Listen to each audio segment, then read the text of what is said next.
வீட்டுக்கு ரிட்டர்ன் வரும்போது ஆப்பிளும் பிளம்மும் வண்டியில வச்சுட்டு இருந்தாங்க. சரின்னு இவர் வாங்கிட்டு வரேன்னு போயிட்டாரு. இவங்க அது வரைக்கும் சமாளிக்கிறது ரொம்ப கஷ்டமா போச்சு. நிறா சாப்பிடறதுனால மித்தான்ஷும் எடுத்து சாப்பிட்டாங்க.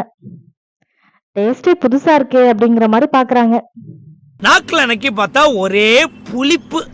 என்ன? ஆமாங்க, அதேதான், ஒரே புளிப்பு. ஸ்வீட்டாவும் இருந்தது. ரெண்டுமே டேஸ்ட் பண்ணி பார்த்துட்டு ரெண்டு பேருக்குமே ஒரே ஹாப்பி. அப்படியே சாப்பிட ஆரம்பிச்சிட்டாங்க. இது பிளம்மா ஊட்டி ஆப்பிளான்னு எனக்கு ஒரு டவுட்டுங்க. உங்களுக்கு யாருக்காவது தெரிஞ்சதுன்னா கமெண்ட்ல சொல்லுங்க. அப்படியே மித்தான்சி ஆப்பிள் சாப்பிட்டுக்கிட்டு நாங்க அங்கிருந்து கிளம்பிட்டோங்க. மறக்காம சப்ஸ்கிரைப் பண்ணுங்க. இன்னும் நிறைய வீடியோஸ் பார்க்கலாம் ஃப்ரெண்ட்ஸ்.